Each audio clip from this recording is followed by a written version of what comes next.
भगवान परमात्म्याची भक्तवत्सलता देखील प्रकट करत आहेत। हो, आपण खूप भाग्यवान लोक आहोत की आपण देव मानणारे लोक आहोत। या अनुषंगाने आपण भाग्यवानच आहोत।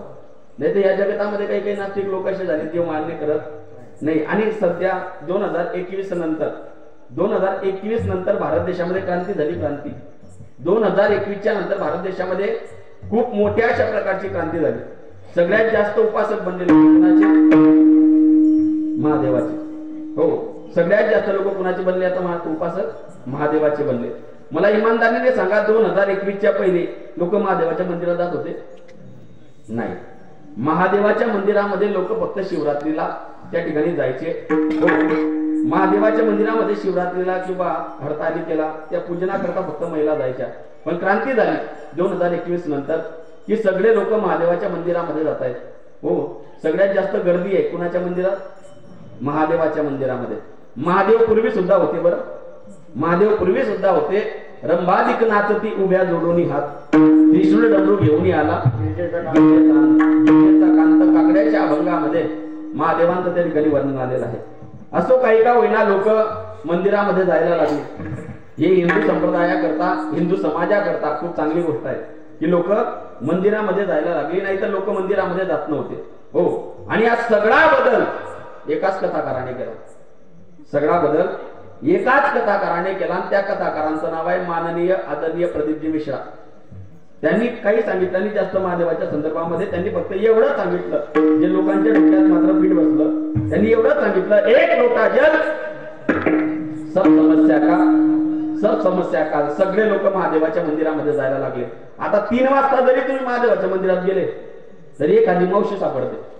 हो, कोरडा महादेव सापडला पाहिजे। कसा? कोरडा महादेव त्या ठिकाणी सापडला पाहिजे। असो, आपल्याला आनंद आहे की वारकरी संप्रदायाकरता, हिंदू धर्माकरता चांगले दिवस आले की लोक महादेवाच्या मंदिरात जायला लागले। 2021 पहिले बेलाचं झाड पाहिलं आणि बेलाच्या झाडाखालची पानं पाहिली, तशीच झाडून काढावी लागत होती महाराज। पानाशी झाडून काढावी लागत होती किंवा पेटवून द्यावी लागत होती। आता फांदीला पान ठेवलं नाही लोकांनी, आता फांदीला सुद्धा पान राहिलं नाही। हो, महादेवाचे उपासक वाढले महादेवाच्या नावाने। हो, भक्ती संपदा त्या ठिकाणी वाढली, भक्ती करणारी मंडळी त्या ठिकाणी वाढली। वारकरी संप्रदायाकरता ही खूप चांगली गोष्ट आहे की लोक देवाच्या मंदिरामध्ये जायला लागले। हो, जशी आता लोकांची महादेवावर जशी श्रद्धा आहे, आता जितक्या आदराने, जितक्या प्रेमाने, जितक्या भक्ती भावनेने लोक आज महादेवाच्या मंदिरामध्ये निष्ठेने जात आहेत ना, तितक्याच निष्ठेने येणारे 20-25 वर्ष जर हिंदू समाज महादेवाच्या मंदिरामध्ये जात राहिला तर या भारत देशाला हिंदू राष्ट्र होण्यापासून कोणी वाचवू शकत नाही।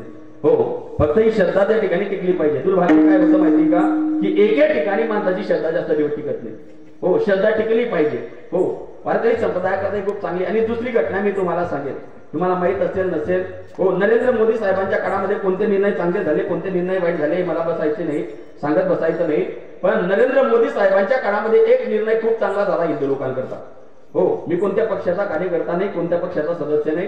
हो, पण सांगून जाईल तुम्हाला की कोणता निर्णय चांगला झाला, कोणता निर्णय वाईट झाला हे मला सांगत बसायचं नाही। पण सगळ्या हिंदू लोकांकरता स्वाभिमानाची गोष्ट अशी आहे की अयोध्येमध्ये राजा राम प्रभूच्या मंदिराला सुरुवात झाली, जी सगळ्या हिंदू लोकांकरता स्वाभिमानाची। अयोध्येमध्ये राजा राम प्रभूचं मंदिर नव्हतं। ज्या राम प्रभूंच्या नावाने रामायण केलं जात होतं, रामायणाचे गोडवे गायले जात होते, त्या राजा राम प्रभूला राहायला घर नव्हतं मायबाप। ही वास्तविकता होती, ही वास्तविकता त्या ठिकाणी होती।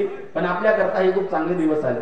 येत्या 22 जानेवारीला सगळे वारकरी मंडळी, जे वारकरी मंडळी जे कीर्तनकार आहेत, कथाकार आहेत, आपल्या कीर्तनाच्या माध्यमातून, कथेच्या माध्यमातून सगळ्या लोकांना त्या ठिकाणी निवेदन करतायत की येत्या 22 जानेवारीला, तारीख लक्षात ठेवा, 22 जानेवारीला राजा राम प्रभू आपल्या मंदिरामध्ये स्थानपन्न होणार आहेत। म्हणजे अयोध्येला मूर्तीची प्राण प्रतिष्ठा होणार आहे। कोणत्या तारखेला?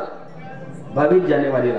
आणि ज्या दिवशी आपल्यापैकी आपण कदाचित अयोध्येला त्यावेळेला नाही जाऊ शकणार, आपण अयोध्येला नाही जाणार, आपण राम मंदिरात सुद्धा नाही जाणार, आपण आपल्याच गावामध्ये असू। पण 22 जानेवारीला ज्या दिवशी अयोध्येमध्ये प्रभू आपल्या मंदिरामध्ये विराजमान होतील, त्या दिवशी जो स्वतःला हिंदू म्हणून स्वाभिमान बाळगतो, जो स्वतःला हिंदू समजतो, त्याने आपल्या घरासमोर दिवे लावायचे। काय लावायचे? दिवे लावायचे। आपल्या गच्चीवर दिवे लावायचे, आपल्या घरामध्ये दिवे लावायचे, आपल्या देवाऱ्यासमोर दिवा लावायचा आहे। आणि त्या दिवशी आपल्या घरी गुढी उभारायची आहे। आणि गुढी उभारावी। ज्या ठिकाणी त्या दिवशी गुढी उभारायची, ज्या दिवशी हिंदू समाजातला प्रत्येक माणूस या दिवशी म्हणजे 22 जानेवारीला रामप्रभूंच्या उद्देशाने का होईना हा उत्सव ज्या दिवशी आपल्या घरी साजरा करेल, त्यावेळेला ही हिंदू लोकांची खरी दिवाळी असेल।